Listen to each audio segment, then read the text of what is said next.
The second episode of the Roundtable Podcast or Paintball Roundtable Podcast. Happy to be here again, and happy Father's Day to all of you out there. We are going to start today with some videos. One of our members here was over at Super Game in Maryland right now. He sent us some videos to go over. So we're going to review those real quick, and then we'll come right back on.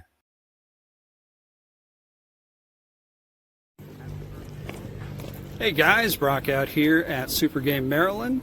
These are some of the amazing players that were out here and the generals for the weekend.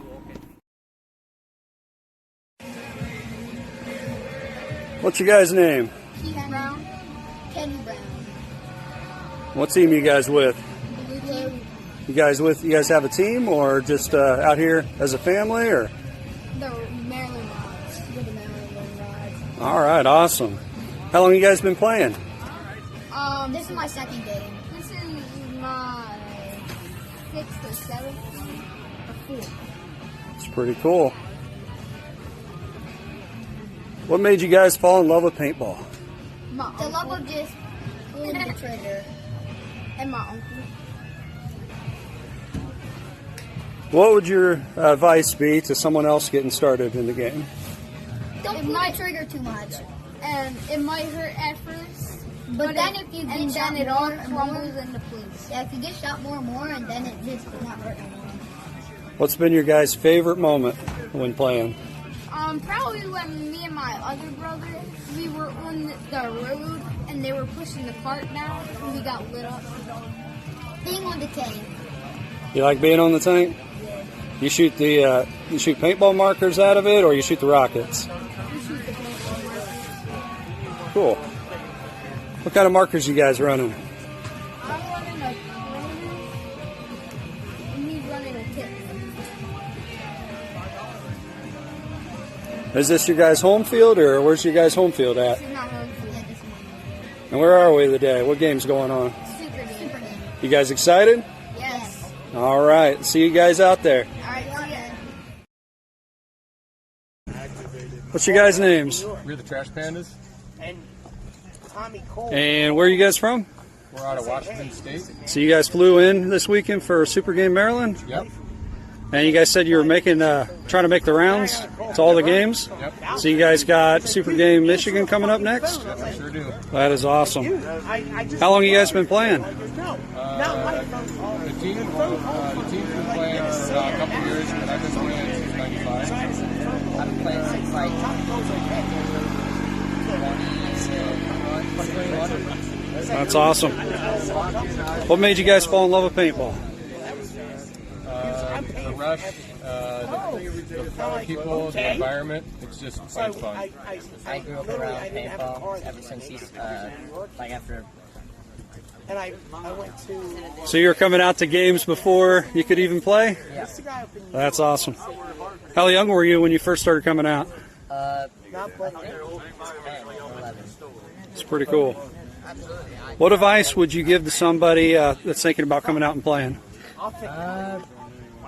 Just have fun. It's not about what happens on the field. It doesn't matter if you get shot. Just try to have fun. Come out and have fun, that's right. What was your guys' favorite moment at this game or any game? My favorite moment this weekend was when he got that pistol win on me. That was pretty impressive. That was my favorite. Endless. I have to say that's my favorite moment too. What was going through your head when that happened? I was just thinking I can't believe it. It finally happened. How many times have you gone against your dad to do that? So like fucking. About like 3 or 4 times. That was pretty amazing. I mean, I play out tournament. Where's your guys' home field? We play at Casey Crusaders in Washington, and we bounce to other fields, but we're mainly based out of there. Okay. Awesome. Look forward to seeing you guys next time. Thank you. Here at Super Game Maryland 2026, had Tiny and Bruce against me, G, for Red Side. Had a great 3 days, a lot of shooting people, a lot of getting shot at. Yes. Let's give it up for the three-peat Give it a winner. three-peat champ. I tried. Let's see those rings. Yo, the bling. Gotta go for 2 more though, gotta fill out the hand. I will say, it was definitely a difference. It's been about 8 years since I've been back, and the overgrowth has changed the fields completely. There's so much more playability here. The tank is always terrifying to hear coming through, no matter which side of the field you're on. You hear it start up midfield. If you hear it die out, you're all right. You gotta go If you hear the clutch go out, you're like, anyways, Super Game Maryland has been a blast. Red team took it. We even stole half of Red team, and they still took it. They still took it. So, kudos. Thank you, man. Kudos. It was a great weekend. You gave up a lot of clout to be able to have the teams be even. So mad respect. I try. It's always a pleasure being able to play against another general that you know, and you know how they're going to play, and you know that they're going to play right. And G and I go back a long time, and the gameplay this weekend was flawless. Feisty but fun. Feisty but fun. Always spicy. Is exactly the way Food's that I would not say good it. if it's spicy, right? Right. So the battles are great. My favorite part was getting to play with all like the West Coast dudes. There was like Absolutely. a bunch of people from like West Coast and Midwest. You don't get to play with them a whole lot. They're all super nice and it's fun because we're all Dirty jerks. Raccoons are from the Dirty Raccoons. Yeah, they're from Washington State. Yeah, and he came out and won the pistol challenge. That was great. Yep. So we got to see some old new people Yes. show up, and That's another one. A lot of people are getting back into paintball. That's cool to see too. Yep. Like, all the people that taught me how to play paintball that stopped, they're now starting to play again. It's fun to see. and they're getting back in, and that's all you can ask for. Yep. Yeah, we had Barno here. Barno was actually out playing this weekend. That was a blast. We had Brandon McAfee come back Mac in. came out. Yeah, Mac was out came there back shooting in. heads. Joe Perez played a little bit for us Joe this Perez, weekend. yeah, Joe P came out and guested on Renegades for us. That was fun. Yeah. All in all, a great weekend. Yes. Thank you to all the Super Game staff as well and all the refs. Absolutely. You guys. Thank you very much. Appreciate it. Hi, You're the one for mine. Take care. All right, so that's some of the highlights we got from our very own Brock Skullman, who is here with us tonight, as well as Echo and Night Owl. Nice to see you all guys again. Yes, sir. So, Brock, why don't you go over a little bit more about some of your experiences over at Super Game this last weekend, or this weekend? This weekend, I was out there reffing. I am exhausted, mentally drained. Was a wonderful weekend. Blue crushed, red crushed out there. The field's beautiful, played beautiful. It was very evenly matched as far as the player count, but in the player grouping, red just dominated out there. Wasn't very many renegades, so the normal dynamic with the renegades wasn't in play as much out there for this game. Okay. Well, it sounded like a lot of people there had a lot of extra fun, and actually nice to see some of the teams up in my neck of the woods, the Trash Pandas, making it out there too. Yeah, they were the first ones I saw out there. It was a big surprise seeing them. I love what it said. Dirty Raccoons is what it said. I thought that was amazing. I was like, wow. There you That's go. That's what everyone on the field kept calling them. It was pretty widespread out there, and they showed the East Coasters how the West Coast plays. It was fun watching them. What were the numbers like? Were there a good amount of people? It was somewhere over 200, I believe, but I don't have the numbers. Okay. Any really cool moves that you watched happened out there as a ref? Somebody see a kid do something kind of zany or crazy? I'm sure a lot of people saw some amazing things. Most of the time, I was in the back area, out of the firefight, in the area that I was monitoring. We did have an incident today during Blue finally pushed out, got moving, had a good engagement with Red, and all of a sudden we had a baby fawn pop out. Had to stop the game, and baby fawn disappeared. We don't know where it went to, but it made it somewhere safe, and we were able to resume the game. Nobody shot him, right? No. That's the first thing. It popped out, and we shut it down right there. I've seen a lot of things on the field. I've seen deer on the field, but this was an itty bitty fawn that looked like it was pretty fresh. It was not something I wanted to see on the field. Which side was Bambi on? Right. Next year, Bambi's Revenge at Super Game. Yeah. Yeah. It's all grown. It's like a 10-point buck by then. There you go. Well, Night A Owl, player with gravity was out.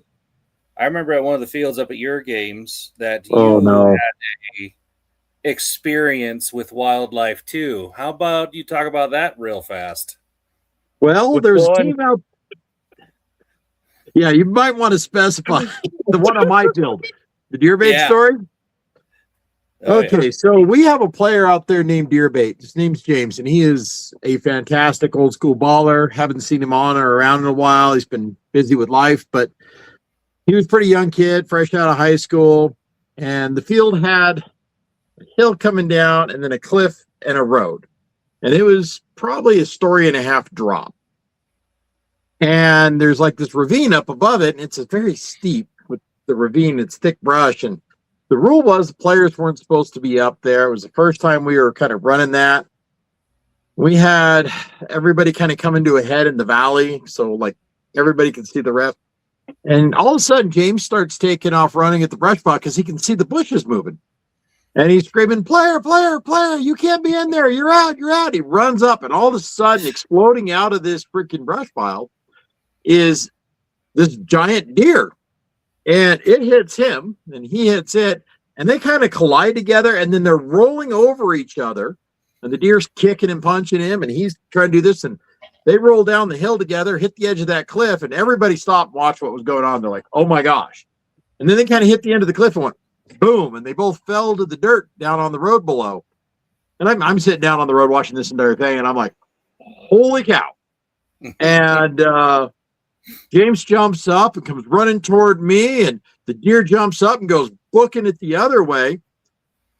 Everybody had stopped shooting. They all want to know if James is okay. Its hooves were so sharp that it cut hoof prints where it had kicked him in his jersey, just like somebody taking a razor blade and cutting it out. So anywhere it had kind of kicked him in the process, there was a really sharp hooves on deer. And after that, everybody, because we're friends, started teasing about it, and he was nicknamed Deerbait. So if you ever meet Deerbait out there, that's the story of Deerbait. He's a wild, zany, fun guy, and he is one amazing baller. I think the Clowns can attest to that down at the 24 game. Yeah. Well, coming back to those interviews that Brock got there, I really like the two kids. How did you get into paintball? Oh, I just like pulling the trigger. What's your advice? Yeah. Don't pull the trigger so much. Yeah. That's some true young gun advice. Don't pull the trigger so How much. many kids Aim first. Being out there, Brock. I'm sorry, what's that? How many young guns did you actually end up seeing out there? There were quite a few. That was impressive, the number of kids out there. It was great. After the game, during the awards, and during the raffle, they were all gathered at up by the front of the stage, and it was fantastic seeing them up there. It's neat how different fields, you got different. There's different things like Hell Survivors the other week. Brandon McAfee, nice to see you. Kevin.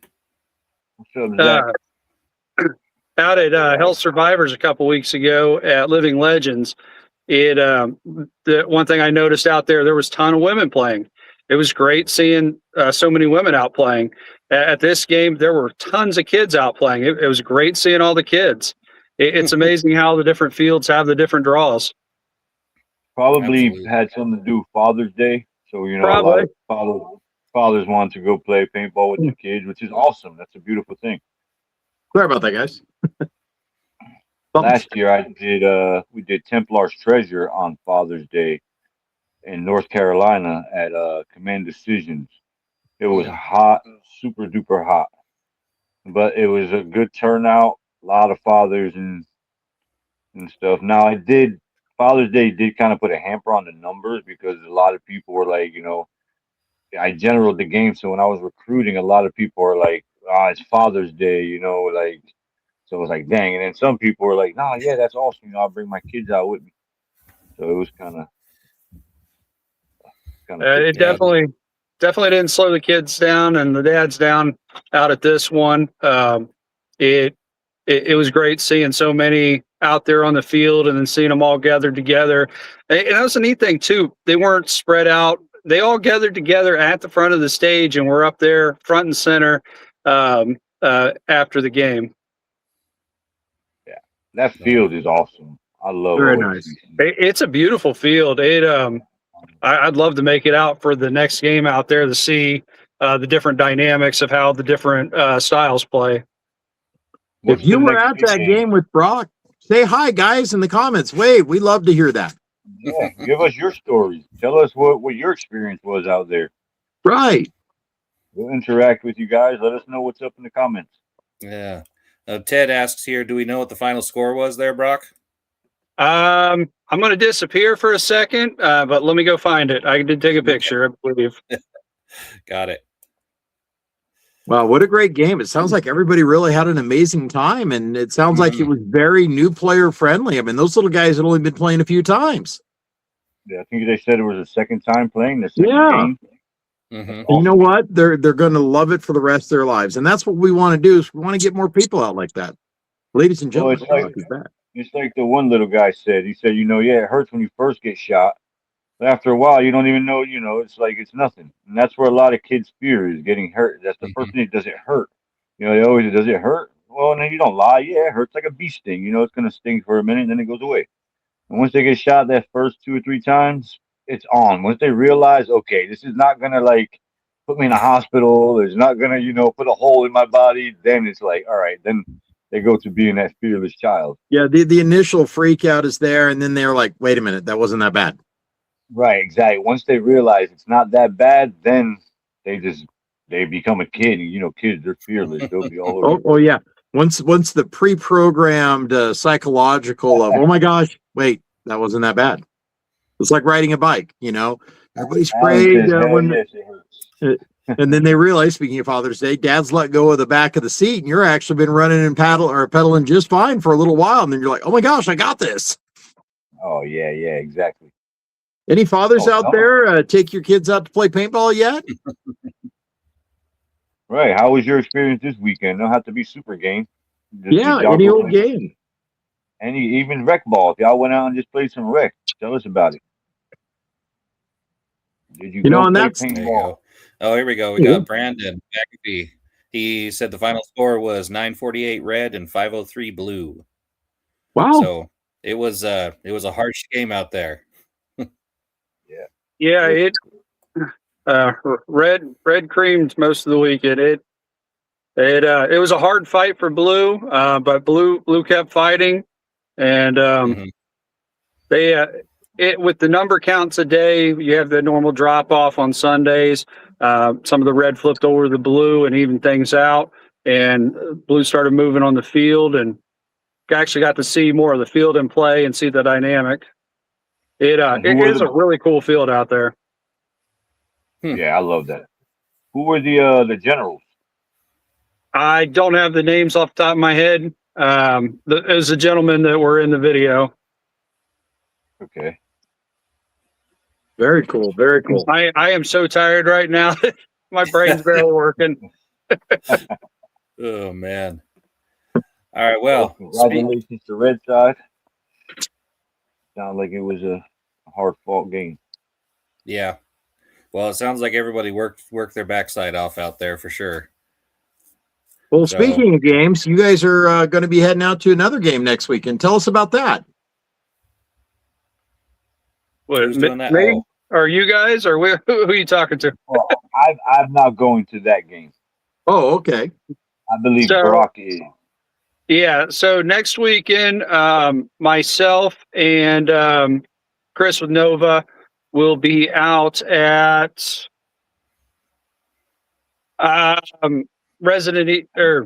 no, I'm sorry, my brain ain't working. Is it the Walking Dead? Walking Dead, yes. Thank you. In Ohio, yeah. Okay. Well, that's home turf for you. Yeah, I actually get to go to an Ohio game, and it's been a long time since I've been to an Ohio game, so I'm looking forward to it. That's really neat. something actually close for a change will be exciting. So if other people are watching that are from Ohio right now and you're wanting to know how to find this location and game, what do you got, guys? The links are for all upcoming games are on our Facebook page. Go there. It's a top pinned post, and it has all upcoming games that are listed and has links directly to them, so you can get more information. Need a last minute Father's Day present? You're in that area in the Midwest? Climb entry into that event and go with them. Have some fun, guys. That's right. So Alan Martin here says, if you like scenario series with good lore, Reclamation site launched this week. And he said that he's got a website up there, so we'll have to take a look at that. Where is that based out of, Alan? Yeah, what field is that? This sounds really cool. We'll see if he can get there. In the meantime, up here in the Inland Northwest, this upcoming weekend, we've got D-Day out at Nighthawk, and we're going to have some true fun times with that. If they have actually like boat ramps or not boat ramps, the boats with the ramps, so you do get to exit the boats and such like that. Have constant fighting back and forth all day, attack and defense. It's going to be an absolute blast out at Nighthawk, just outside of Spokane, Washington. So and we can put some pictures up from last year for people to see on the Facebook page later. Yeah, we'll definitely have some up there. Were you able to get the video loaded, the airsoft from this weekend? Not this last weekend. We'll have to get that up on the Facebook page too. Okay. You guys can kind of look at here and there, so you can kind of see what to expect. So may I talk about Oklahoma D-Day? Sorry, but Nighthawk D-Day. So Nighthawk D-Day up here in Washington or Spokane, Washington area is an amazing event. It is the 5 landing craft, like Garrett said. He built an extra landing craft this year. He's putting a whole bunch of new pillboxes and bunkers out there. He maneuvered one of the little Spitfire planes, actually crashed into the hillside instead of just laying out in the middle now. He did a lot more work, punched the road, a lot more dirt mounds out there for impact crater holes that are out there. It's really looking good. I had the chance to stop by the field and kind of see what they're going. And then they've got the new stage that Team LXG built out there with Paladin and Doc and the guys and Ted. We'll talk a little bit about that here in just a minute too, if I can touch on that. But this is going to be a great game. And I know it's during Hoop Fest weekend and it's the busiest weekend in Spokane, but it's a long running event. And you know, guys, I've been to Oklahoma D-Day. I've been to a dozen D-Days. I've been to Colorado. This is actually a really intense coming off the boats experience that he has tried to really make realistic. And just for you veterans out there, I'm a vet. I'll tell you right now, it's enough to actually trigger. It's pretty good, but there's positive results at the end, which is nice. It's kind of a thing. Mm-hmm. But yeah, time will slow down on you. It's absolutely intense. There's tanks, there's rocket launchers, there's multiple villages. He gets a whole bunch of military vehicles, and he does this really cool event during the game where it's a convoy escort, and you're with a massive infantry squad, and you got to work your way through this long, winding path through the woods and past different fighting positions and bunkers, and ultimately arriving at the final objective bunker. And the final German objective bunker is absolutely insane. They did a complete overhaul and remodel of North Tower. And I'll tell you what, I'd feel pretty confident if I were defending something like that. That's a really well-built position, but it's going to be absolutely intense. It's first strike friendly, and it's actually a really great value. Camping is, they've got a lot of camping out there. It is bring your own water. They've got new outhouses finally. Woohoo! I saw more than just the 3 outhouses that they usually have out there. They kind of revamped and went through the whole camping area. There's a lot more camping and parking than there used to be. They've really, really been putting the pedal to the metal and making things happen out there, which is really neat. But if you're in Washington, Idaho, Oregon, and you ain't got anything going next weekend, grab some buddies, come out and check D-Day out. If you're just somebody that wants to come check out paintball and watch something, there's a huge spectator area. It's all netted off. You can have ringside seats and root for either the Germans or the Allies. We encourage cheerleading outfits. They might distract the guys coming off the boat, but it's going to be an intense event. We're going to be there with the Nova booth. We've got our Northwest Nova booth. We'll have some equipment and items out there for sale, rockets, markers, stuff like that. Paladin Paintball will be out there. He'll be offering patches and other t-shirts and other things that he does that are really cool. It's going to be a very, very intense, very fun event. But it'll be hot. Bring water and bring a smile because we're going to have some fun. I unfortunately won't be able to be participating and playing in this, but I will be out there to support it. I was, unfortunately, as these guys know, bit of an accident. I was hit while at work, and I'm recovering, and it's thank goodness for the meds. Once let's interject here. Alan Martin responded back. He said that Reclamation is at Big Bang Paintball over in Arizona. Oh, right on. Yeah, all you Arizona players out there. Get that up on our list and such too. I played a lot of paintball in Arizona when I was younger. It's an awesome place to play. It's hot. Okay. Alan, with Eli's games, that's with Ronin Kinetic, correct?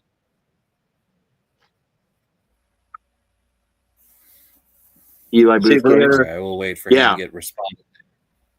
That'd be Ronin Kinetic. And we've also Zachariah Jones here saying that Walking Dead Aftermath will have a Friday night prop hunt and a 1v1 bracket style tournament Saturday after the main gameplay. So there's a lot of stuff on that docket there for Aftermath, looks like. Or Walking Dead Aftermath. Yeah, there we go. Now, will that be points towards the game, Zachariah? Or is that just for spits and shiggles? Well, either way, it's still going to have a good time, right? Either way, it's going to be fun. Oh yeah, no doubt. Just for the viewers to know, okay, if I'm is this going to be just for me to go out there and have a good team, right? Right. What's my commitment to going out there and getting it done? Absolutely. Well, let's while we wait for Alan's response here, if he's able to, we're going to move on to a different part of this episode where we actually go into the topic of generaling. Oh, man. So we are going to put in a video on our Facebook page. So check that after we get done here, where we have a new segment that's going to be integrated into the podcast called Wedge's Words of Wisdom. And in this one, Wedge is an old paintball player. I'll let him explain most of that in the video that he put up there. Friend of Night Owls, of course. My brother, baby. That he, when it comes to getting into generaling and such, that the one key thing that he believes is most important for being a general is get people on the field.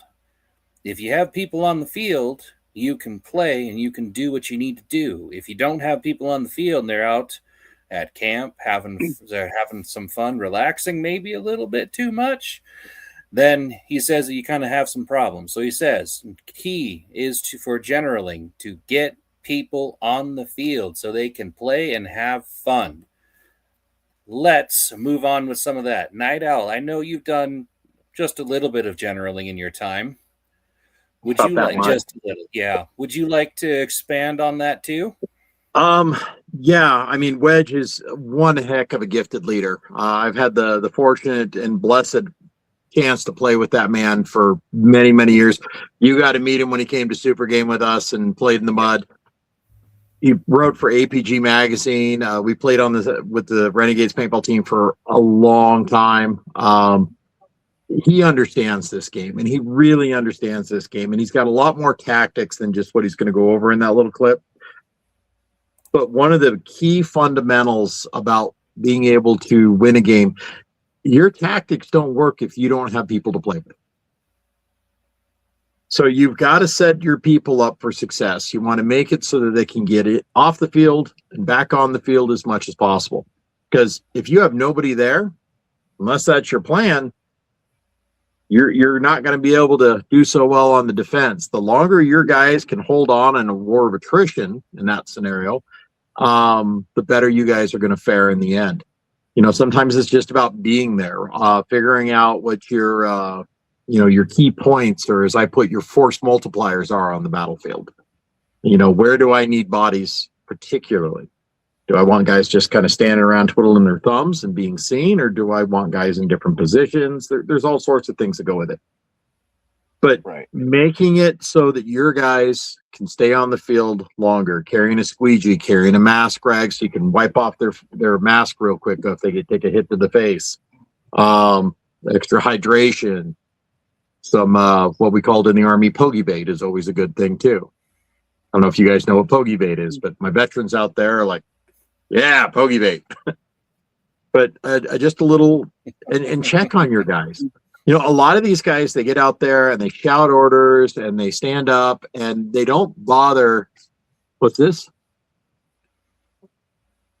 Ted says Timber. that Night Owl did help Timber at the FOF game. I wasn't even at it, but I did advise. But yeah, it's one of those things. You've got to keep your guys not only there, but they need to be fun. They need to be engaged, and you need to figure out how to rotate them to keep them rested. Right. You know, I was gonna say, in my experience, generally, I don't mean to cut you off, it's yes, have people on the field, but use those people to their strengths, because not every team is a missions team. Not every team is a rocket launching team. So, like, if you need a mission done, utilize that mission team. You know, let that team that just goes in and smashes stuff, let them take a break for a minute and send your mission team in to get that mission done. And once the mission's done, then they could come off, take a break, and then you could send in your, you know, that's how I rotate my guys. Like, use them to the strengths that they're needed at that particular time. This way, not everybody is tired and everybody is just, you know, wore out, because a lot of people go out there and they just want to play Call of Duty. You know, they're like, I got 15 kills, yeah, but that doesn't matter. Like, how many slapsticks did you get? How many missions did you complete? How many, you know? So you want to kind of make up for that with your actual teams that are going to be running missions or taking out bunkers, taking out tanks with rockets. You know, you want to use them people.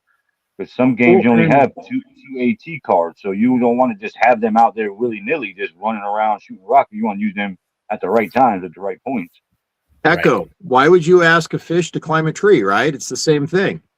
Exactly. Put them where you don't ask speedball players to lay there in the dirt. You know, they came to play. Find out from your men what they would like to do and figure out where that fits in your plan. Now, sometimes we're all going to have to do something we didn't necessarily want to do. But you should never ask anybody to do anything on a paintball field as a general or a leader that you yourself are not willing to roll up your sleeves and actually make happen. If you're not willing to be the guy that walks out there and gets the living crap shot out of him as a sacrificial play, you shouldn't ask somebody else to do it either. Right, of course. If you're not willing to sit there on guard duty and watch the backside of the base for hours, then you shouldn't ask somebody else to do it either. Right, that comes down to generaling and the behind the scenes stuff where you're recruiting. Recruit the right teams for the right game, because if you know the missions for that game, you have to recruit the right teams because you're not a one-man army, you're just a general. You got to be able to guide these teams and move them, you know, accordingly. Should I tell the your men are your dangerous weapon story here? Sure, why not? So years and years ago, paintball story time with Night Owl. So years and years and years ago, when I still had less bald spots and a shorter, browner beard, I played at Oklahoma D-Day with guys like Sir Raymond, Jim Handgrenade Hilton, Ken Moore, Monty Doom, Greg, tons of people, just amazing, amazing paintball players. Wedge, Eagle, the Wetworks guys, Spec Ops. The who's who of paintball was at this event back in the day. And I ran the snipers, and I would show up an entire week and a half early, and the guys that wanted to run with us in that crew they would show up that early as well. We would spend the entire time training, just like you would in the military. And we had actual snipers out there teaching us how to do this, because I was not a sniper in the military, guys. I was a cook. Let me specify that now.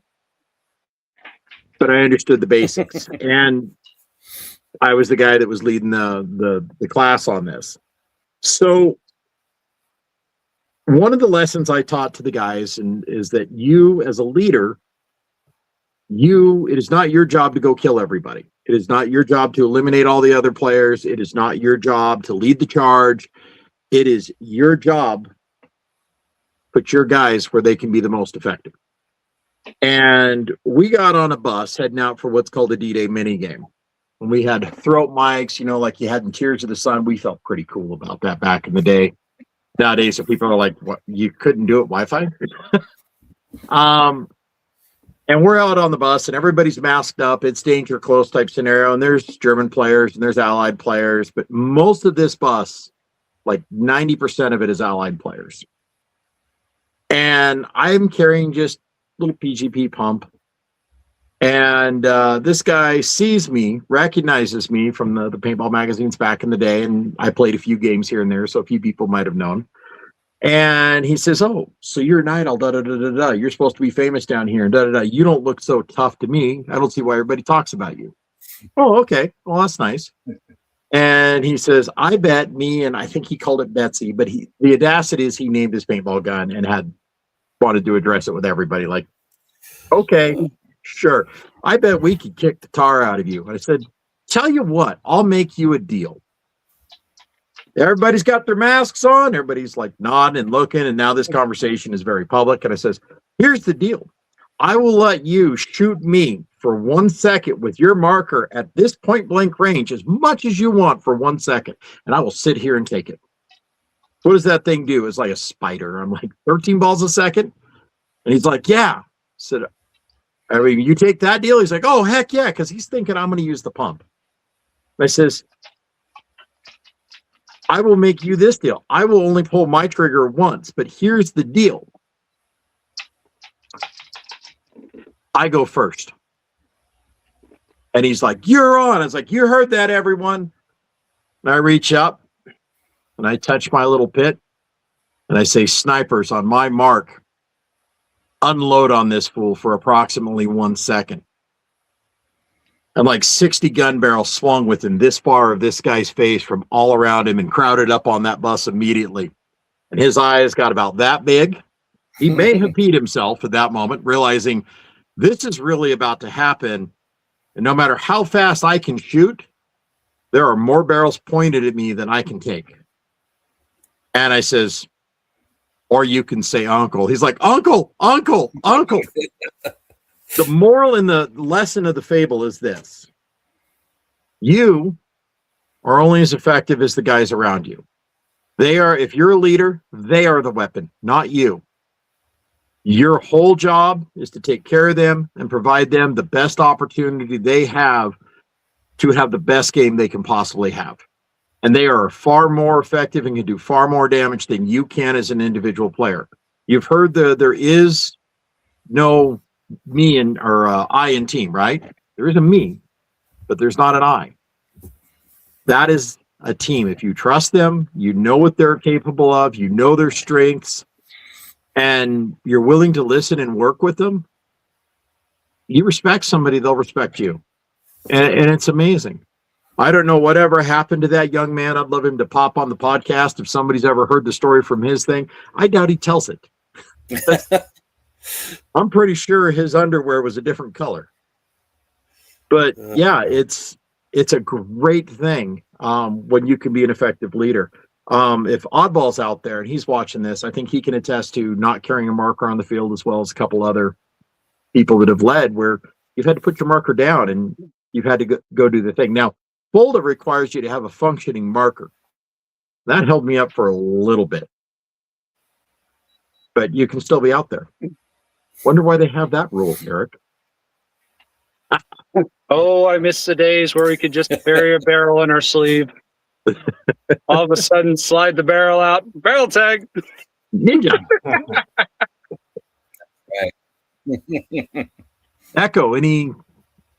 Have you ever heard? Have I told you that story? I think I told you that story once.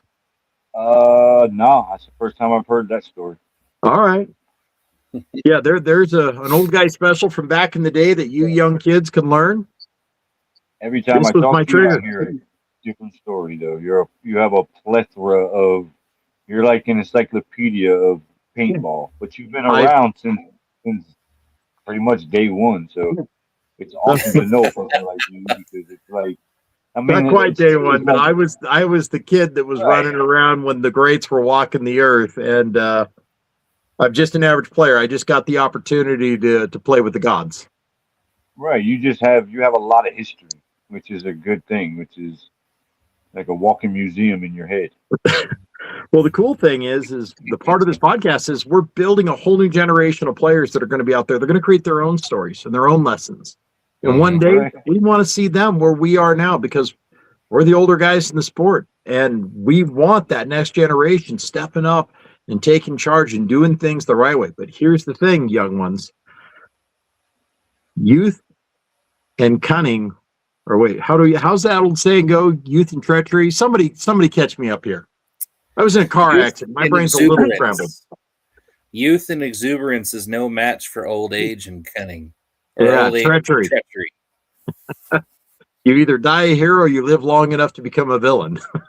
Yeah, that's true. I think that it is important when you become a general too. And thank you, Mr. Right on. Cheesy Grow the sport. Paintball. Grow the sport. I love it. I think it's important when you're a general too, to just like we kind of spoke about, identify your players and or teams that are coming onto the field with you. And when I've generaled a few times, I kind of categorize these people in my own head. I have anvils, I have hammers, and I have scalpels. So, I mean, a lot of times nowadays, you're going to definitely see where you're going to, if they're first strikers, they're probably going to fall into the area of scalpels. Not that they can't be hammers, but a lot of times that's the kind of stuff they like to do. Speedballers, those are some pretty strong hammers. And some of those big guys with those markers that likes to shoot a lot still, that's definitely an anvil. So if you can position these people into the places that they want to hold a position that's under a lot of fire, want to hit something that needs to get hit really hard, or just tactically strike something, it's really good to be able to identify and categorize these people and get them positioned onto the field into the places that they want to be, because they're going to have a lot of fun. They're going to look at you and be like, that was a blast. Now, can you get me into another place? Because the next command you're going to give, they're going to be like, he's going to send us in the right spot. I just know it. Right. And they have a sense of accomplishment because they just went and completed a mission for you. You know, so that sense of accomplishment, when you give somebody kudos, it definitely give is credit a where morale. credit is due. Yeah, as a leader, give credit where credit is due. Acknowledge their accomplishments. Mm-hmm. Correct. It's definitely a morale boost when you tell somebody, hey, this guy right here went in there single-handedly, and and they feel like, holy cow, like they get this little recognition, and it gives them a boost. Like, yeah, hey, boss, what you need me to do next? Like, it's awesome. Well, Mr. Zachariah Jones here said, I've commanded a lot of games. The one thing I always tell myself, victory loves preparation. And that cannot be understated at all. Preparation is when it comes to the paintball field, because preparation is not only making sure you have your stuff, your other teams have their stuff, but you've also done preparation long beforehand, looked at the field, you've been able to walk the field and talk to the teams that are coming and convince these people to play for your side. That is all a part of preparation. So, okay, that's just a big part. Right. If you ever think about recruiting, generaling, like Echo said. Right, recruiting. Yeah, there's a lot of behind the scenes stuff that goes on. So if you ever think about generaling or commanding a game, don't think it's just, hey, I'm going to show up to this game and I'm the leader of the red side or the blue side. Like, no, you're going to find out months before the game is even, the date is even there. And then you got a lot of behind the scenes stuff to do. You got to hit up a bunch of teams and players and different whoever, to try to get them to come play for you. And you got to know the style of the game. What type of missions are there? So you know what type of teams to recruit, and let them know I'm using you for this particular reason. Can you come? And I know you can get this mission, you can, whatever. It's a lot of work behind the scenes. That was a big factor this weekend with blue side and yellow. With blue, having even numbers, but if you don't have the right teams lined up, it shows. And then not having Renegades, not having the numbers to be able to swing where needed. Right, like some lopsided games, it looks crazy on paper when there's 100 more people on the other side, and then you look at it, and at the end of the game, the team that lacked 100 players actually wins. You're like, how did that happen? Because they were playing the game. They were playing for points. They were playing for missions. Where the other team, those 100 people that they had more, were just playing shooty ball. They were just out there doing nothing. They were cannon fodder. You know what I mean? Let's not give away all our secrets before Folda here, Echo. That's right. Well, Mr. Cheesy Paintball here said, fail to prepare, prepare to fail. That's right. Piss poor planning means piss poor performance. That's right. And but here's the thing. Kyle Swenson here says, even on rec fields, making a big deal over the kid that just captured the flag or just out a regular player goes a long way for that kid. Compliments go a long way on all levels. I am going to touch on something here. I agree. That is great. Do that. But here's the thing, guys. Mean it. There is nothing worse than false enthusiasm. And you think people don't know it? They know it. Don't give backhanded compliments. Give compliments. Don't be half-ass about the accomplishment. Be actually generally excited for what they did. Don't be like, oh my gosh, it's so great. Don't be like, hey man, that was really awesome. Come at them the right way. Don't come at them like they're a dog that just learned to sit down for the first time. Yeah. They're not a puppy. Right. They don't need an attaboy. But that's a big deal. And I've seen so many leaders like, oh man, yeah, I appreciate you so much. No, you don't. You're going through the motions, and I can tell. You can win an event if you have fewer numbers with better tactics. This is true and proven. It's easier to win when you have more people. But if you have no one and you're just so far outclassed that you don't have a choice, pick your battles. Maybe if the situation you're in an event, you go to an event, it's kind of a hopeless situation, pick your victories. Garrick, how many times have we been out on the field where we've been put in a hopeless situation where, oh yeah, you guys got like 15 guys and they've got like 400. Oh, well, this will be fun. Right. You change the objectives and what it is. If you're looking for some basic information, maybe you want to be a better leader or a better paintball leader. I don't think anybody should be a general in paintball that has never sat down and read Song Tzu's Art of War or Musashi. These are key principles that everybody should read. Yep. If you want to prepare to do this, and you should never be the guy out there that wants to be in charge for nothing more than the bravado of saying, I'm in charge. You got to listen to me. No. Be the guy that's out here like, all right, I have the capability to do this. Let's make this happen, guys. Be confident. Well, and if you're in a situation where you're down, you're losing, you don't have those players that can muster the push out, be like you guys were saying the right things, taking care of your people. You got to keep them on the field. Otherwise, they start dropping off. Then you got nothing. Blue held the line. I mean, they're at their CP, but they held their line and they kept their people out there. It was great to see. It's a bad situation when you're pushed back to your CP, but to be able to take care of your people and keep them out there and keep them engaged, they did a great job at that. If you're the leader, the general, and you're defeated, you're looking defeated, whoever's behind you is not, they're going to be defeated. They're going to be, what's the sense of even going out there? Now, even if you know you're getting your butt kicked, and you're still out there trying. You know, you're the general. You're out there still. Hey, we got to still try to keep their morale up, even if you're not going to win. Don't ever give it to them. Make whoever And fight for them. move on to a different objective. Okay, guys, the new objective is we're going to dig in like ticks. That we are not letting them take this. That's right. Right. Okay. All right. Well, they took that. Well, we're going to hold this instead. And they got to take that from us. Change the game. Right. I mean, if it's an impossible, right? If it's not possible, nobody wants to beat their head into the wall.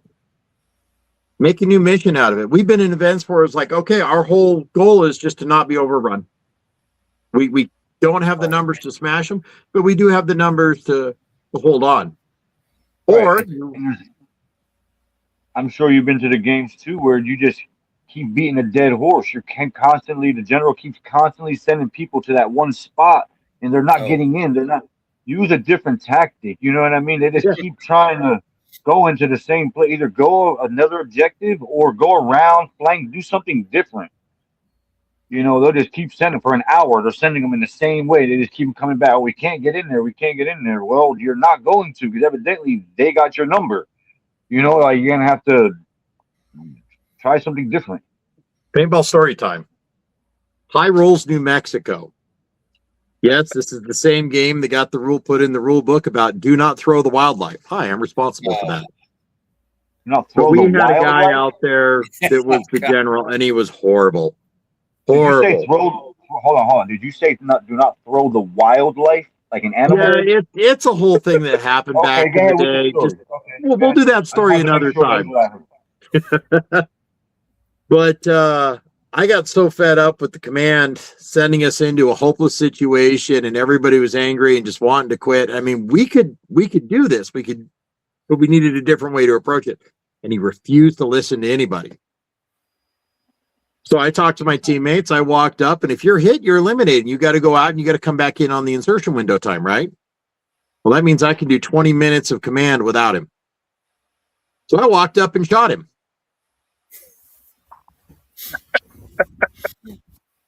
And when he came back swearing and cussing about how he was going to kill me, I had two of my guys sitting in the bushes waiting on him. And as soon as he passed the live line, they shot him again, and he was out for another 10, 15 minutes. And then he got a bunch of guys together and convinced a few people to try to back him, and he got on the field. We shot him again. Meanwhile, we flipped the entire field. We were at the 50-yard line, whereas we'd been at the 10 the entire day. And we'd managed to accomplish a few missions because we could finally move around the field. He refused to let us get breathing room. It was like he was working for the enemy. Later, I found out he actually secretly was the spy, and he was working for the enemy. So it's kind of a messed up game. That's a fun field. I miss that. That goes over there like, holy cow. The shenanigans we used to do. A lot of stuff hadn't been tried. I mean, I watched the guys get in a line one time and walk into an enemy CP. Just don't look important. We're just going to walk in. You just watch them do it like, they just got away with it. A wild thing that I've been part of was at Gangster's Paradise. I'm not sure if I told this story, but that sounds like a really great game. All the stories you've told about it, man. This game it's awesome. I can't say enough about it, but it's just that. It's a gangster's paradise. You can do gangster stuff, street stuff you know, whatever. So we're like, last year we kidnapped somebody. Well, this year, because there's prop players in each, there's like 5 or 6 different prop houses.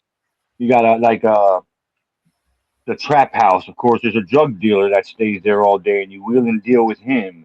You got the pimp house, which of course the pimp stays there. You wheel and deal with him and his girls, and you know there's a chop shop where they sell car parts. You have to buy the car parts to get your tank on the field. So, but each one of these stations has a prop player that stays there all day.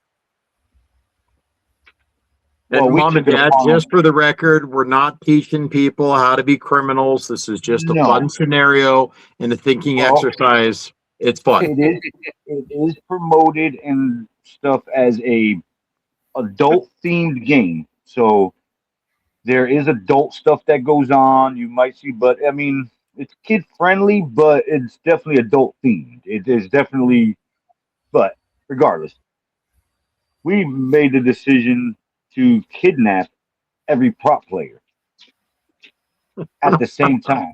So within the first 30, 45 minutes Sunday, we had all of the prop players up at the command tent. I mean, up at a production tent for ransom. Like if you want them back on the field, you gotta. What are they worth? They gotta be worth something to you guys. Because without them, there's no game. We own the game now. Like, what could you do? And they're like, well, what the hell? Just like, there's nobody. Like, you have everybody up here. It's like, hey, it's that type of game. Like, it's now. I think some rule as the game progresses and evolves, there's rules that get written in after each game. It's like, okay, well, y'all did this last year, like. You're like, so I'm sure there were some things that happened this year that you're probably not gonna be able to do next year, but we'll come up with something different that we could do. It's just we got to keep production on their toes. One thing they will not let us do is there's a casino night, which is Saturday night. They set up all these different tables. You play in poker, you're playing all different card games and dice and stuff.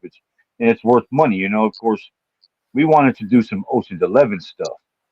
Let it go on for about 30 minutes or so, and a few people walk off and come and rob the whole casino.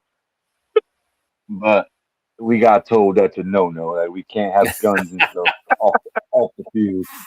Now, there is shenanigans that go on. You could do stick-ups off the field. You could have your little fake airsoft pistol or whatever. Of course, it has to be, a toy pistol. It could be a knife. It could be a whatever. This is where cap guns would come in handy. Cap guns used to be allowed in paintball scenarios to use NCPs since markers couldn't be used in CPs. People got their mask off. You got to be able to infiltrate the CP and then kill the general. How you do that? Cap gun. So off the field, cap gun would be a great option. Dude, last year I pulled a pistol on a guy to rob him. He had a trench coat on. He opens his trench coat. He was a suicide bomber.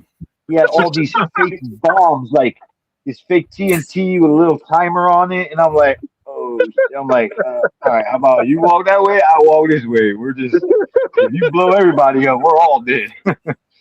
But yeah, it's that kind of game, funny. Dude. Like they were on the lunch line. We started robbing people on the lunch line because they didn't there's an hour lunch break. They didn't put their prop drugs, of course. This is all props. You have prop drugs and prop money. They didn't put their stuff up. They didn't think to, let me put this stuff in the car or put it somewhere. So we robbed the lunch line. They got hip to it, so they started putting their stuff up. They didn't think to put their player cards up. You can't go back on the field without your player card. So we started robbing them for their player cards. You got to pay us for those. We'll have another conversation about player cards, guys. That's a subject for an entire night. Yeah, well, for now, we need to get going. So we've run out of time. We'll talk about stuff. All of these things here soon, but thank you again, everybody, for coming in. Thank you for all your guys' input, and thank you everybody at home who is watching and commenting on these. This and other videos are going to be put up on our Facebook page here shortly, so please view them, share them, let us know what you think, and again, if you guys have anything that you want us to be able to talk about, let us know in the comments. And we will do what we can to get to your topics as soon as possible. But until then, we will see you guys next weekend. See you guys out at the games if you're heading out there. Yep. Guys, come out and join us for D-Day. And we don't care if you're just 5 friends playing in a farm field somewhere. Do a video. Send it in to us and let us know. Sorry about that, guys. Register for NATO for Folding Gap. It's the only game I'm biased for because I'm on command staff. All right. Have a good night, everyone. Have a good evening.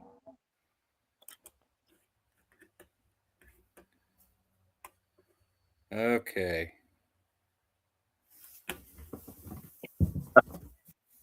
Are we still live? Hi, guys. It says we're still live.